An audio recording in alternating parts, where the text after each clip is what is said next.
has been so much action in the World Economic Forum at Davos all in the week gone by, where big-ticket investors and entrepreneurs have been talking all things AI, but coming specifically to India. And there is news from the Government of Maharashtra as well as the US-based AI software firm Supervity AI, who have both signed an MOU to set up the world's first AI GCC. That's right, an AI Global Capability Center hub in Mumbai's Bandra Kurla complex. Now, Supervity AI is a no-code agentic AI platform that enables enterprises to deploy AI employees to automate complex multi-system workflows, departments like finance, HR, and IT. It also allows users to create, deploy, and manage AI agents that read, understand, and act on unstructured data, often integrating with existing software to increase productivity. Now, according to the statement released in the press, the proposed Supervity AI GCC Hub will act as a launchpad for multinational enterprises to safely experiment, design, deploy, and scale multi-agentic AI. Employees across finance, procurement, compliance, supply chain, customer operations, and other core businesses. So how big is this development and how significant is it likely to be for the AI space in India? To discuss all this with us, we have an exclusive conversation this morning with Mr. Utsaha Khare, the India Business Operations Head of Supervity. Thank you so much for taking the time, Mr. Khare, and I want to first up congratulate you on that MOU you signed with the Government of Maharashtra. But I want to understand deeper now this dedicated Agentic AI R&D center. How would it be supporting companies in adopting AI-led operations models? So for us to understand that, let's look at how does a typical GCC operates, right? Today's typical GCC employs thousands of professionals doing a repetitive, rule-based work in finance, compliances, and operations, right? Right. They process invoices, reconcile accounts, handle customer queries, manage procurement workflows. This model has served the enterprises well. But we can't disagree that there are fundamental limitations in terms of cost, accuracy, speed, and above all, the scalability, right? What we are building here in Mumbai is fundamentally different. Our AI employees are going to be not just as co-pilots who are assisting humans, but they are going to be autonomous workers who can execute and complete business processes, clearly understand the policy that have been defined for them, and operate under a human oversight. And to give an example, like for example in finance, right, our AI employees can process thousands of invoices with 99% accuracy, reducing all the turnaround time from days to hours. In supply chain, they can predict disruptions, optimize inventory, and manage complex vendor relationships and negotiations continuously. Right. So this transformation is the way we see it is moving away from a very static, task-oriented automation to a very dynamic, SLA-governed, operating model where AI systems will manage work. They will handle exceptions intelligently and escalate or involve humans only when it's genuinely needed. Okay. So that's kind of the way we're looking of how we support the enterprises of the future.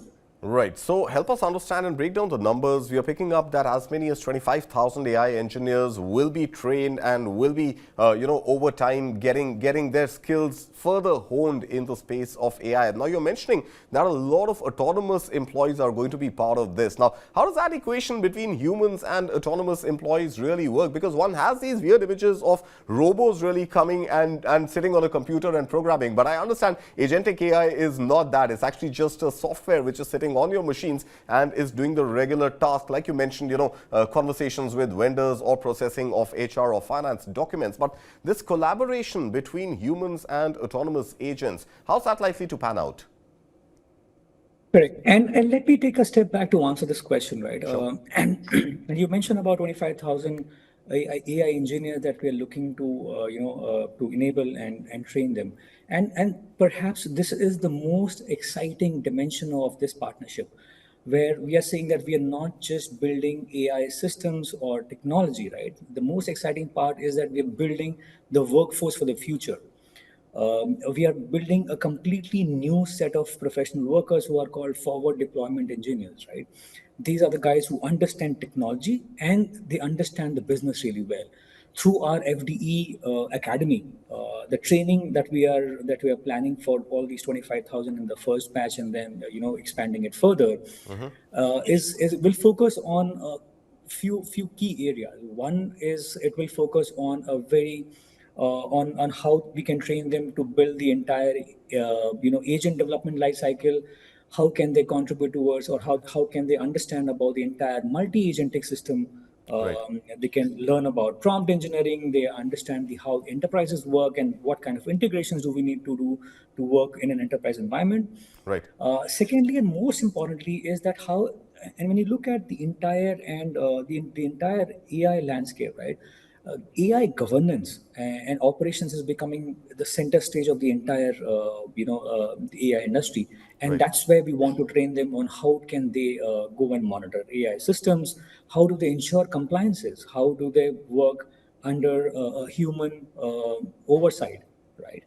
And third and most importantly again is that because with the advent of AI, technology and function or business knowledge are no more different. They are more or less, we're seeing them amalgamating together, right, as a function. That's right. So we want to train this new set of professionals on very industry specific AI applications who they understand domain. So they Sure. are going to be the people who will understand banking terminologies. They will understand manufacturing processes. They will understand the business pain points and challenges of a complex industry like healthcare, right? Right. So this is how we are building it, and the way that and the whole execution plan that we have planned out for Maharashtra is that we are setting up 4 different spokes across tier 2 cities in Maharashtra, and these centers are acting as a training as well as delivery hubs, Right. where and we're looking to partner with universities. We already tied up with the skill development programs of the state, and the idea is to build this whole talent pipeline, right, which is able to take on the challenge and the need and the capacity of the world's AI initiatives, right? Right. That's So, one direct question, Mr. Khare, MOUs get signed, but sometimes things slip through the cracks. How soon can we expect the GCC to be up and running, and how soon are you going to start recruitment? okay. So, in fact, some work has already started at our end. We have our office already established in BKC. We are in terms of recruitment. We have already started. The work on the talent pipeline has already been in place. The academy is in place. The whole training program already has been designed. It's been tested.